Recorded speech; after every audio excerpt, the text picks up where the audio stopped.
vamos lá, deixa eu passar aqui para nós iniciarmos. Nós vamos começar com uma pergunta que Jesus Cristo nos faz. Jesus Cristo começa a caminhar com os seus discípulos e os discípulos as pessoas começam a seguir a Jesus Cristo. E Jesus Cristo começa a perceber que pessoas começam a se achar diferentes por estar seguindo Jesus, alguns merecedores pelo que estão fazendo. Domingo passado a gente viu sobre a justificação, e Jesus explica realmente quem é justificado, quem é que herda o reino de Deus, mas ele olha para trás e faz esse questionamento às pessoas: você quer seguir os passos de Jesus? Você quer vir após mim? Essa é uma pergunta que nós temos que fazer à igreja. Nós, como igreja, como pessoas, nós queremos seguir os passos de Jesus ou nós queremos frequentar uma igreja? Nós queremos seguir os passos de uma denominação? Ou nós queremos seguir os passos de um pastor famoso? Porque nós nos intitulamos evangélicos. Evangélicos vem porque obedecemos o evangelho. O evangelho é boa nova de quem? De Jesus Cristo. Nós dizemos que somos cristãos. Cristãos vem de cristianos, pequenos cristos. Nós, no início de tudo, éramos conhecidos como os do caminho, aqueles que seguiam a Jesus, que é o caminho, a verdade e a vida. Mas nós precisamos fazer essa pergunta. Talvez Jesus precise fazer essa pergunta: você quer seguir a Jesus Cristo? Nós realmente entendemos isso? E é porque quando Jesus faz essa pergunta, ele diz o seguinte: se alguém quiser vir após mim, se alguém, precisa ninguém me seguir, mas se alguém quiser vir, isso não vai gerar mérito para você, mas se alguém quiser vir, negue-se a si mesmo, tome sua cruz e siga-me. Então ele deixa muito claro o que significa seguir nesse caminho. Ele expõe ali um pré-requisito, algo que é fundamental para seguir os passos de Jesus. Se alguém quiser, você tem que se negar a si mesmo, tomar a sua cruz e aí sim, siga-me. É interessante que quando nós fazemos os, entre aspas, apelos, que isso é uma criação da Igreja Batista Americana, para poder ter crescimento na igreja, esses apelos, ninguém explica isso. Ninguém explica o que significa escolher seguir a Jesus Cristo. Ninguém explica que seguir a Jesus Cristo é de ir em contramão ao caminho do mundo. É fazer com que o mundo agora se torne seu inimigo. Porque não tem amizade entre os seguidores de Jesus e o mundo. Luz e trevas. Ninguém explica que para seguir a Jesus Cristo é necessário negar-se a si próprio, tomar uma cruz e seguir a Ele. A gente faz um monte de promessa que não existe na Bíblia, para tentar convencer as pessoas. Mas Jesus Cristo, olhando nós que estamos seguindo a Ele, nós estamos vendo Ele fazer maravilhas, prodígios, multiplicar os pães, ressuscitar os mortos, fazer cegos de nascença enxergar, o coxo andar, purificar os leprosos, perdoar os pecados. E as pessoas começam a andar com Cristo. Só que dentre essas pessoas, algumas começaram a achar que eram merecedoras por seus próprios méritos. Jesus vai explicar que não, que somente aquele que se reconhece pecador. Mas aí ele faz uma ressalva: se alguém quiser vir após mim, negue-se a si mesmo, tome sua cruz e siga-me. Então, quer dizer, aqueles que estão caminhando com Jesus, ele faz esse convite. E nesse convite há algo muito importante, e eu diria até totalmente fundamental para os que querem seguir a Ele.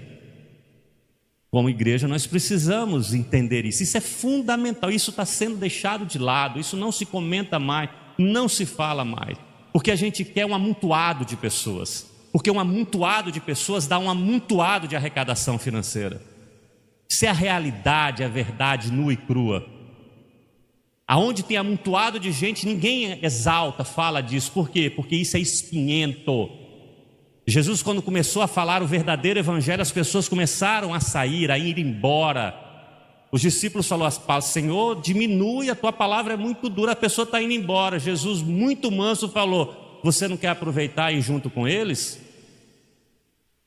Aí isso, não, mas só tu tem palavra de vida eterna. Então, negue-se a si mesmo e siga-me. Tome sua cruz e siga-me. É muito claro. Jesus não bajula ninguém. Jesus não adula ninguém. Jesus não faz falsas promessas. Jesus não diz que não vai ter aflição. Jesus não diz que não vai ter perseguição.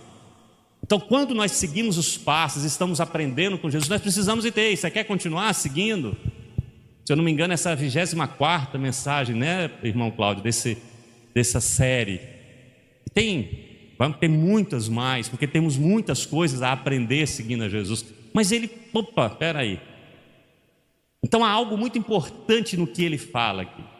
Nisso que ele diz aqui, há algo muito, muito fundamental para quem quer seguir. É o negue-se a si mesmo. Nós vamos tratar disso hoje.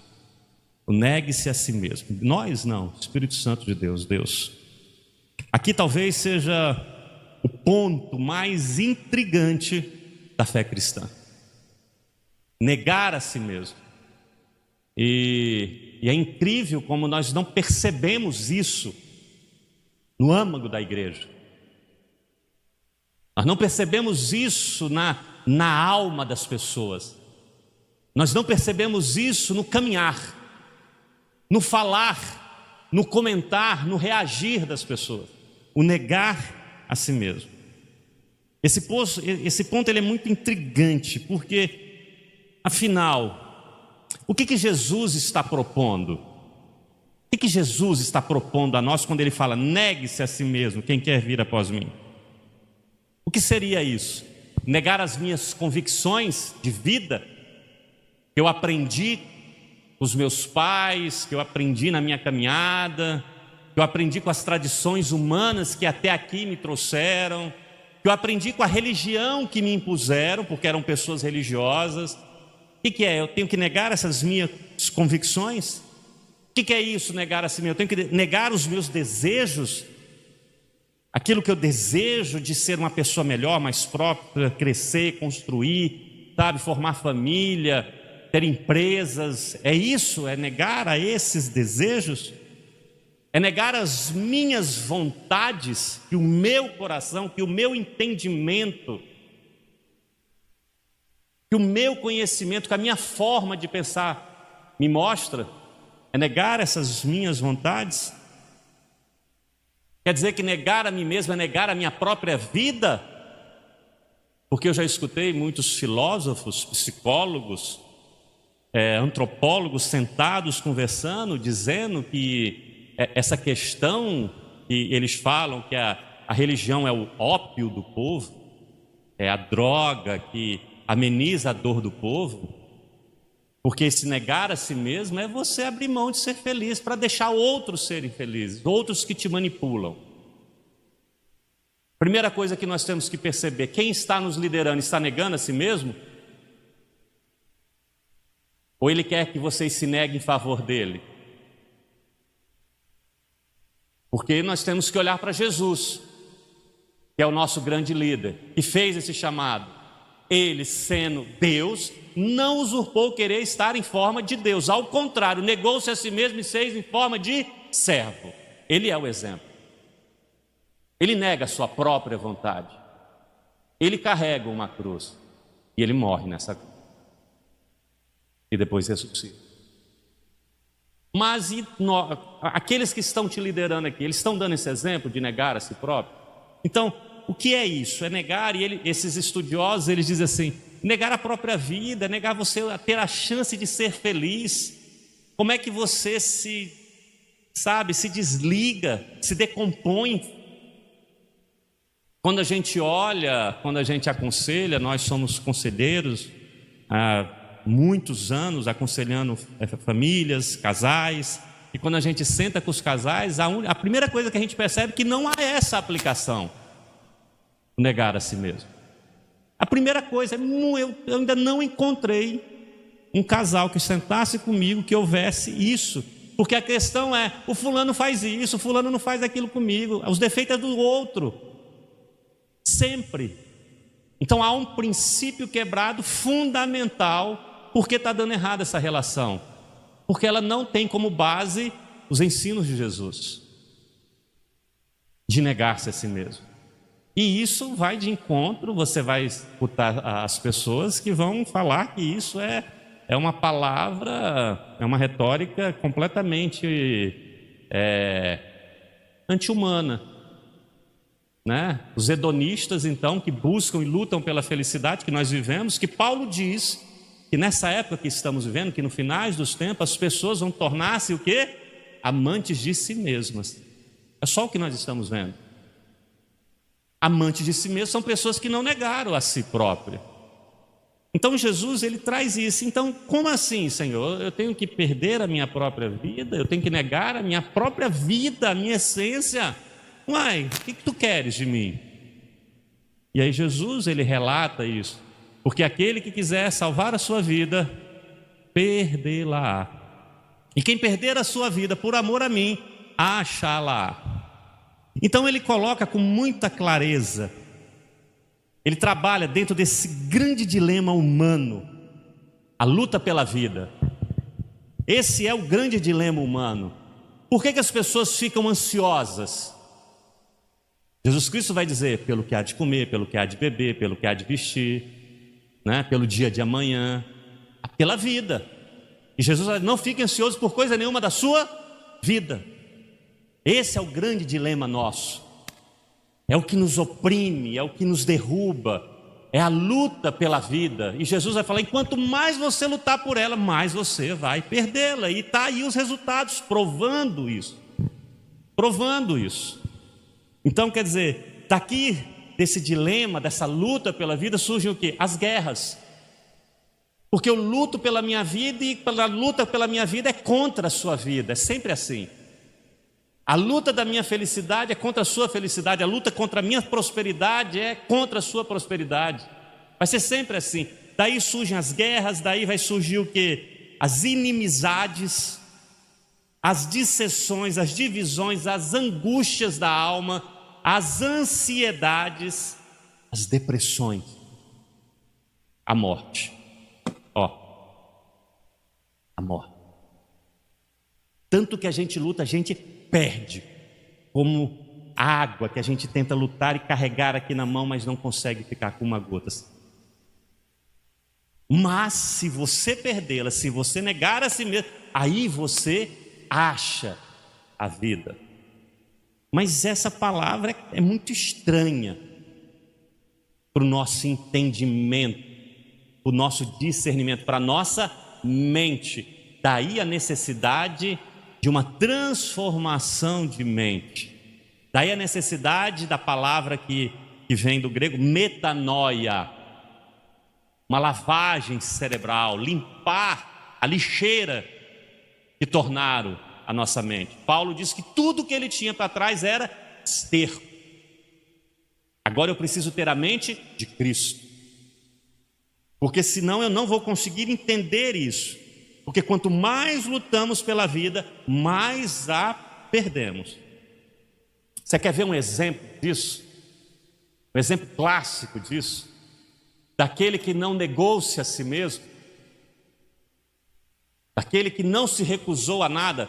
Quem estava aqui no início e leu, nós fizemos a leitura, nós falamos dessa pessoa, de Salomão.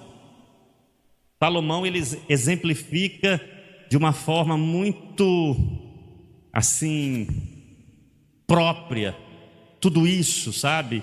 Esse dilema. Salomão, ele não negou-se a si mesmo, pelo contrário, ele fez tudo que a sua vontade desejava, absolutamente tudo, e nenhuma ele se nega, nenhuma. Então, você vai perceber, é como nós, olha aqui, quando Salomão diz lá em Eclesiastes, tudo que desejei, busquei, consegui, não me neguei prazer algum. Tudo ele quis. O texto lá em Eclesiastes 2:4 diz assim: dediquei-me a projetos grandiosos, construí casas enormes, plantei vinhedos fantásticos, fiz jardins e parques, enchi as árvores frutíferas, construí açudes com muita água, reguei meus pomares verdejantes, comprei escravos e escravas, e outros nasceram na minha casa. Tive muito gado, rebanho, mas que todos que tiveram em Jerusalém antes de mim. Juntei grande quantidade de prata, ouro, tesouros, de muitos reis e províncias. Contratei cantores e cantoras e tive muitas mulheres, 1000 mulheres, de todo tipo. E eu não me neguei a nada.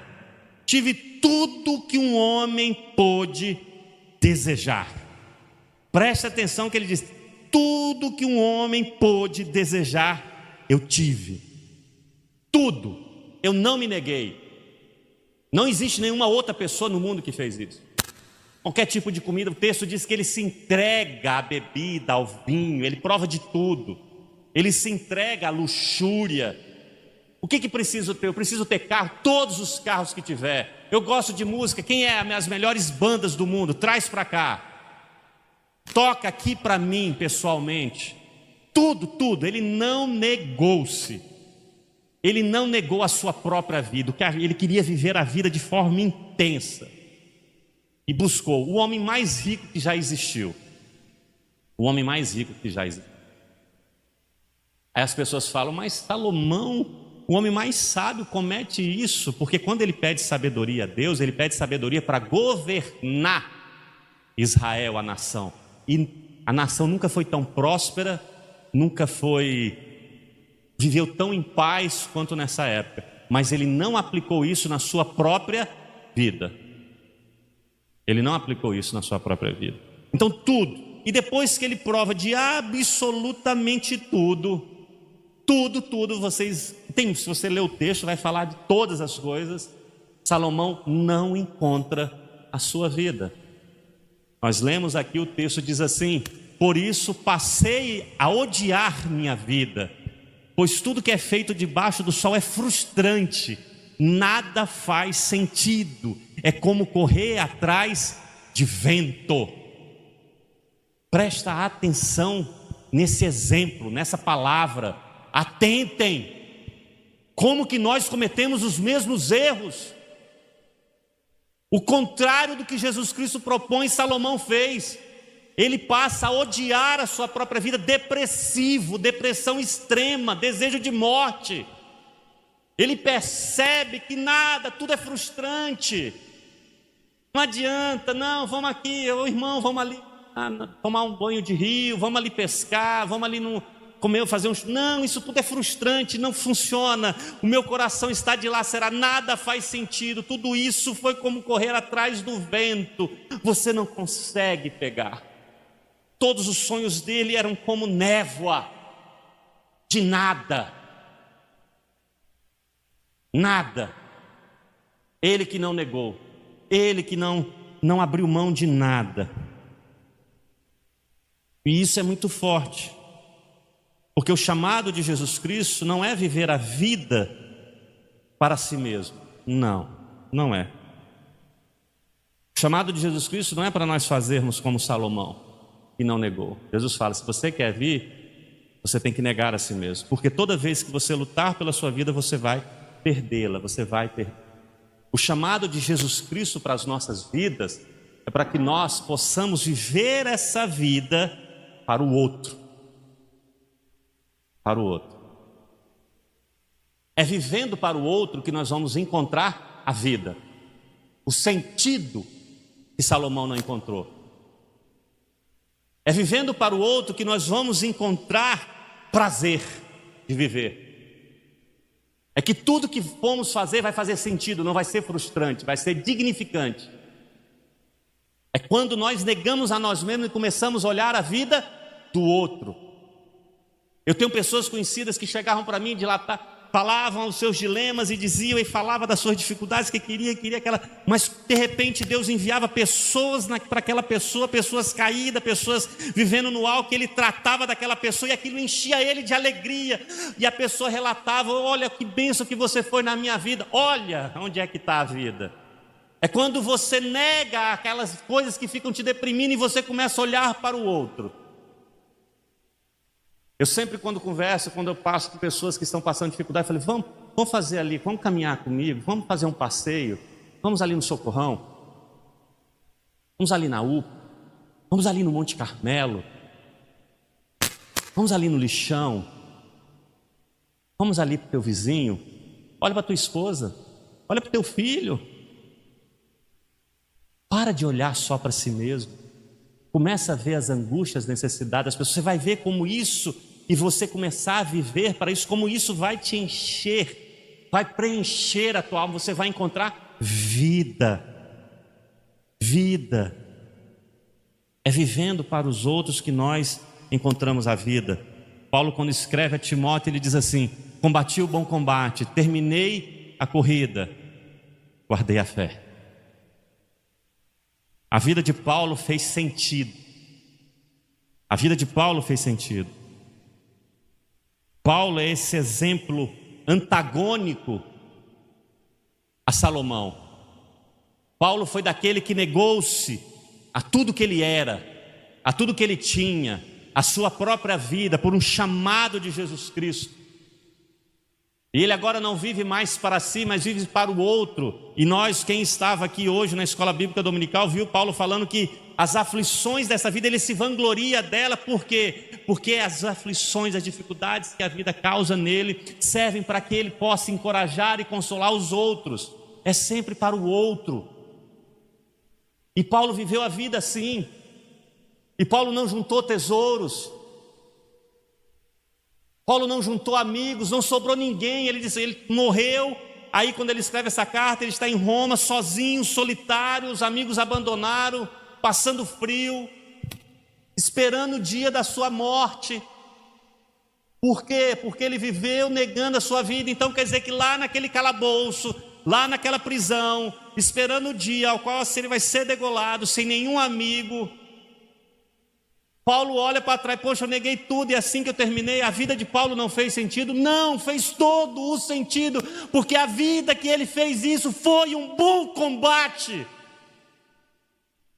Não foi frustrante como a de Salomão, que teve tudo, 1000 mulheres, Paulo não tinha uma.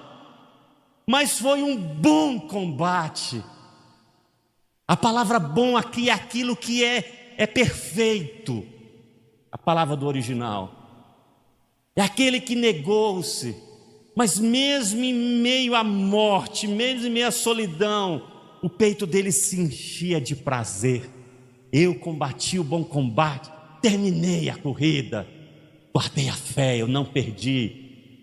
Salomão perdeu a fé, nada faz sentido. É como correr atrás de vento. Paulo diz, tudo faz sentido, porque agora me é guardada a coroa da vida. Eu encontrei, negando a mim mesmo, a vida que Jesus Cristo prometeu para mim. Esse é o chamado, é isso que é negar a si mesmo. E a vida de Paulo, ela fala com a gente com uma coisa tão forte, porque a vida dele fez sentido. Não, a vida dele foi como concluir uma missão que foi dada a ele. E agora ele recebe os louros dessa missão do próprio Pai Celestial. Isso, guardada essa fé dentro dele. Isso é negar a si mesmo. É você parar de se preocupar, porque é isso que Jesus Cristo deixa com uma clareza muito grande. A gente não entende. A gente entende que é tendo um bom prato de comida que você vai se sentir bem. Não, é o outro tendo um bom prato de comida. Mas a gente quer teimar.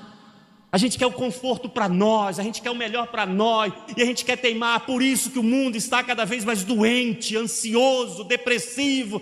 Por isso que o número de suicídio aumenta, por isso que a solidão cresce, por isso que o ódio toma conta, por isso que as pessoas ficam se odiando, jogando pedras umas nas outras, por questões políticas, por questões religiosas, por qualquer questão, porque é você ainda que está reinando dentro de você. E Jesus Cristo fala, vocês estão andando comigo, vocês estão vendo tudo isso, para me seguir, você tem que viver para o outro. Querido, negar a si mesmo é sorrir antes de todos. Chega num lugar, abre um sorriso. As pessoas estão tão sisudas, você abre um elevador, está todo mundo sisudo, olha para você, tudo bom, querido? Deus abençoe seu dia. Aquilo muda o ambiente. Não se deixe contaminar. pela tristeza que o mundo transporta, mostra. Não se deixa. A gente precisa, nós precisamos, sabe? Eu falo sempre aqui do trânsito, e Deus tem colocado algo muito forte no meu coração. Porque você chegar numa vaga de um shopping, está aquele que se acelera para ir, não, se tem uma vaga, diminui, vai bem devagar, presta atenção se vem alguém, ore, tem alguém que vai querer essa vaga, é para você, querido. Diminua, não acelere. A gente tem visto pessoas brigando, morrendo por conta de uma vaga de um shopping, por conta de trânsito, que alguém, não, pode ir, vai. Sabe, negar a si mesmo é isso. Negar a si mesmo é ser o último da fila. Eu tinha um irmão aqui, mais chegado que o próprio irmão de sangue, Osmair, está na glória. Ele sempre foi o último da fila. Quando ele ia se servir, ele não pegava o que ele gostava mais, ele deixava para os outros. Isso foi um exemplo para a minha vida. Eu sento num restaurante com a minha família, eu vejo o que eles gostam, porque eles são mais importantes do que eu. E a gente vê, às vezes, quando a gente faz alguma coisa na igreja, uma briga, ninguém lembra que tem outra pessoa atrás, todo mundo quer pegar o melhor para si, a tumulta, e esquece que tem outro atrás. Não, deixa o melhor para o outro. Isso é negar a si mesmo. Negar a si mesmo é abrir mão da sua razão numa discussão com a esposa, com o esposo. Abra mão da razão. Está certo, ok, você tem razão. Você vai ver como isso vai gerar vida no seu coração. Negar a si mesmo é você viver a vida no modo, você é mais importante. É você, sabe, mudar a chave seletora da sua vida. Ela está em você, no eu, em mim, nos meus desejos, na minha vontade, na minha razão, no meu jeito de pensar. Não mude a chave seletora para você é mais importante. Você é mais importante. Começa com a sua esposa, com o seu esposo, com seus filhos, com seus vizinhos, com seus funcionários, com seus patrões, com aqueles que te perseguem, porque Jesus fez esse exemplo por nós. Jesus, ele muda a chave, ele deixa de ser Deus e você é mais importante, eu vou carregar sobre mim. Mas pastor, aquela pessoa, Jesus fez assim, ele pegou todo o pecado, foi para a cruz, tomou sobre si todos os nossos pecados.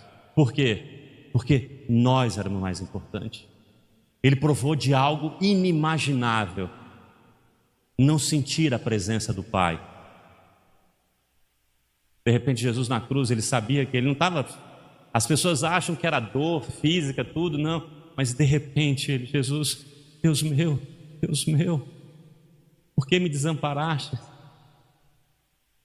Não é 33 anos, não, é a eternidade, Jesus vivendo em unidade perfeita com o Pai. Naquele momento ele perde tudo isso, porque você é mais importante, porque nós somos mais importantes para Jesus Cristo. E Jesus fala, vocês querem vir? Vai ser assim, esse caminho é disso, é de renúncia. Seguir a mim é seguir vivendo pelo outro, pelo próximo. Quem é o teu próximo? É o inimigo que está caído ali, que fala mal de mim. Viva para ele, dê a sua vida por ele. E quando você fizer isso, você vai encontrar o quê? Vida. Toda vez que você lutar pela sua própria vida, pela sua própria felicidade, você vai encontrar o quê? Morte. Mas toda vez que você se negar, que você passar isso, mesmo que as circunstâncias sejam adversas, você vai ver que tem vida. Fala, combati o bom combate, terminei a carreira, guardei a fé, agora me é guardado a vida. Ele encontra. Mas Salomão não. Salomão não negou nada que desejou. O que ele encontrou? Morte. Nada fazia sentido para ele. Totalmente depressivo. Totalmente Tem alguns escritores que dizem que o Eclesiastes é o livro mais azedo da Bíblia. Já pensou? Tudo. Absolutamente. E não encontrou nada. Paulo termina sem nada e encontrou tudo.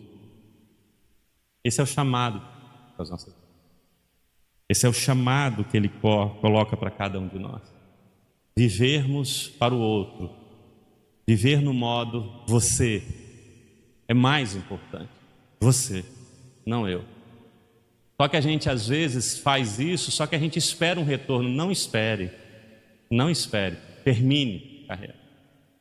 Essa palavra, ela não é motivadora, essa palavra não é animadora, porque a gente quer provar aqui e agora. Só que a Bíblia relata de alguém que provou tudo e está mostrando aqui não tem sentido. Deixa eu falar para vocês, não há sentido nenhum. Mas a gente é teimoso, a gente quer fazer, até a gente se deparar com a angústia, com a ansiedade, com a depressão, com o desejo da morte, olhar para os lados e ver que nada faz sentido, porque tu só olha para o teu umbigo. Que nem o homem rico, que viveu todas as vidas regaladamente olhando só para si, e lá fora tinha alguém passando necessidade. O que ele encontrou? Morte, o inferno. Ele não entendeu que aquele homem queria só as migalhas que caíam. Nós precisamos viver para o outro. Você já pensou quantas pessoas temos aqui? 30 pessoas? 40, não sei. 50? Já pensou se cada um de nós viver preocupado pelo outro? O tanto que o mundo muda. Aí a gente fala assim, o evangelho cresceu. Aonde? Cresceu a religião. Aonde? Que só tem guerra, a gente abre as redes sociais das pessoas que se dizem cristãs, é só críticas, é só palavras duras, é só você publicando contra o outro, é só o seu eu ali, a sua vontade, a sua expressão da sua razão sendo colocada. E quando alguém diz assim, vamos orar por ele, a pessoa massacra a gente, como esses dias alguém falou para ele, o senhor está ficando louco, essas pessoas não merecem ir, Jesus não morreu para esse tipo de gente. É o mundo que está aí. E o que acontece? Vai chegar ao ponto que ninguém vai mais aguentar ouvir isso, a sã doutrina, vai dar comichão. Aí eu vou buscar o quê?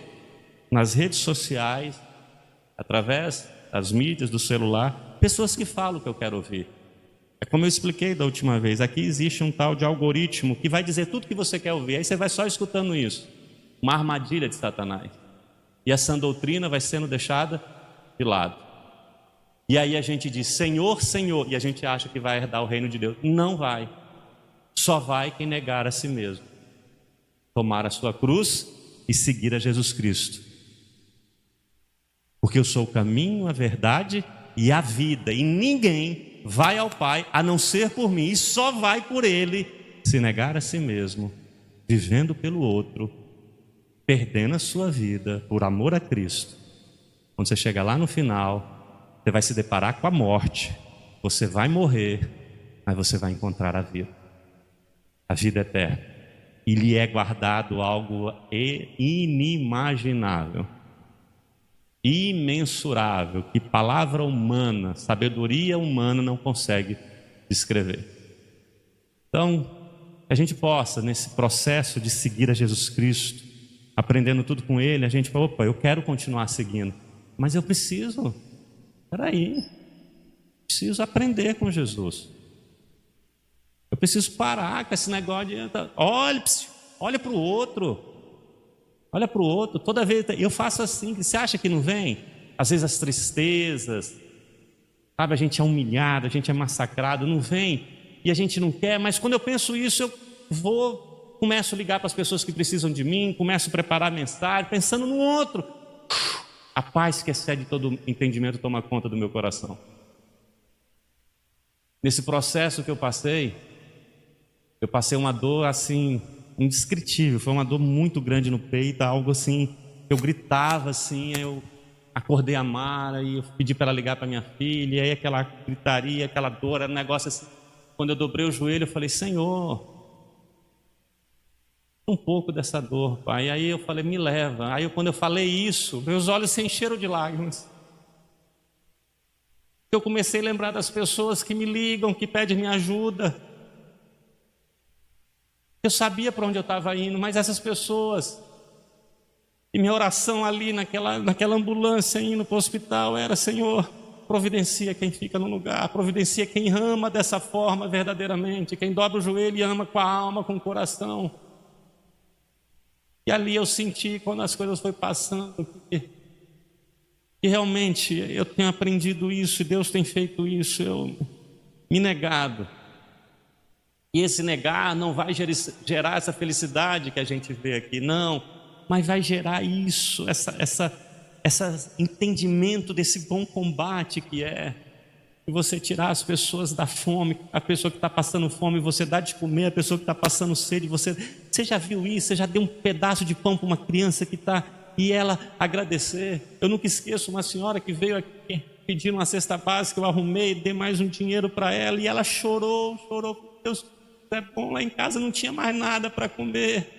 E aquilo foi para mim a maior felicidade, prazer, que combate maravilhoso é esse? Sabe, mesmo quando eu vou e compro no supermercado aquilo que eu quero fazer, que eu quero cozinhar, para mim não me dá essa felicidade de quando faz para o outro. A gente precisa aprender. Deus deixou esse livro aqui de Salomão para nós aprendermos com isso, para nós entendermos, não vamos cometer o mesmo erro que ele. Não, você não vai encontrar sentido algum. Tudo é vaidade de vaidade, é névoa do nada, é como correr atrás do vento. Mas viva pelo seu próximo, viva pelo outro, e você vai encontrar sentido na sua vida. Você vai perceber que maravilhoso combate é esse. Você vai encerrar no momento certo a sua carreira, e você vai ver que você guardou a fé, e aí o próprio Deus vai te receber.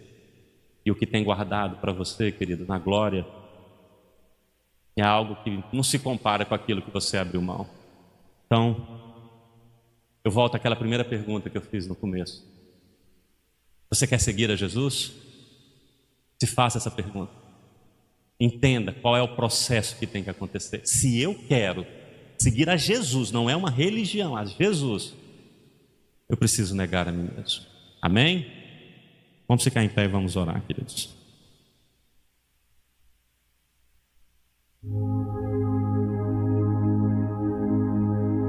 Feche seus olhos, baixe sua cabeça, abra seu coração. Entenda que aqui não é um homem querendo expressar a sua própria vontade. Não. Aqui é alguém que se coloca na posição de Deus como vaso, e é o próprio Deus falando ao seu coração. Entenda isso. Ouça a própria voz do Senhor. É a própria palavra. Não há acréscimo nenhum, não há decréscimo nenhum. É a genuína palavra. Às vezes vai bater muito forte em você, mas aprenda, sabe? Lute com isso. Paulo, quando ele está escrevendo aos Romanos, ele fala: quando nós éramos escravos do pecado, quando nós, sabe, éramos escravos da bebida, das drogas, da prostituição, a gente era escravo, a gente fazia a vontade dele, mas agora nós não somos mais escravos do pecado. Agora nós somos escravos do Senhor, então nós temos que ser. Então se dedique da mesma forma. Deixe a vontade de Deus ser soberana na sua vida. Lute para viver da forma que Deus mandou você viver. Senhor, essa noite, Pai, diante de Ti, que Tu és real no nosso meio, Senhor. A Tua palavra vem de encontro aos nossos corações, Pai. Vem trabalhar na vida de cada um de nós, a começar em mim, Senhor. E a gente sabe que aquele processo daquela dor, e aquela dor era muito grande, eu queria só sentir ela, Senhor. Mas, Senhor, que nós possamos nesse momento, quando a dor for tão grande, a gente fazer como Tu fez que eu fizesse, Pai. Lembrar do próximo, Senhor. Lembrar do outro, que nós possamos parar de olharmos para nós mesmos. E foi nesse momento, Senhor, que Tu tirou a dor, Pai. Foi nesse momento que tu tirou a morte e colocou a vida para mim aqui estar falando, Pai. Que nós possamos aprender com isso, que nós possamos entender isso, Senhor. De pararmos de tentar encontrar a felicidade buscando prazer em nós mesmos, mas como teu filho Salomão tanto exemplificou da sua vida errada, quando não se negou a si, quis tudo, Pai, não encontrou nada, Senhor. Nós possamos aprender a viver pelo nosso próximo, lutar pelo nosso próximo. É nessa luta, Senhor, quando nós temos somente os nossos 5 pães e 2 peixinhos, quando nós abrimos mão disso para o nosso próximo, para alimentar a multidão, isso nos alegrar, Senhor. Vamos sair com o nosso cesto cheio, Pai, porque quem nega-se a si mesmo encontra a vida verdadeira. A prosperidade, Senhor, está no amor ao próximo, Senhor. A nossa felicidade está no amor ao próximo, a nossa paz está no amor ao próximo, Senhor. Ensina isso a cada um de nós. Paremos de, criticar, paremos, Senhor, de apontar, paremos, Senhor, de odiar, que nós possamos vencer o mal com o bem, Pai. E que isso venha fazer transformação de vida em nós, Pai. Que esse é o verdadeiro bom combate, Senhor. Que cada um de nós aqui, Senhor, possa fazer como Paulo.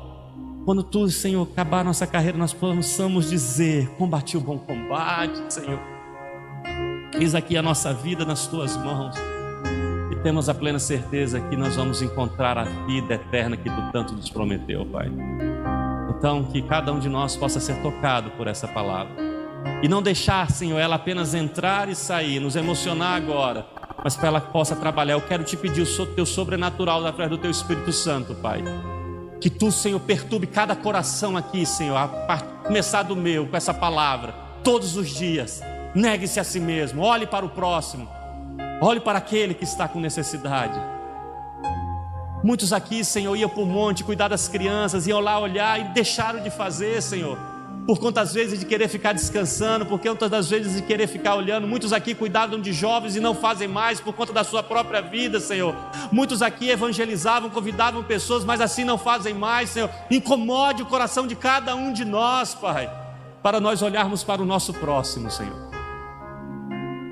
É isso que nós te clamamos, Pai, e te agradecemos, Senhor, em nome de Jesus, Pai. Amém, amém, amém. Podeis assentar.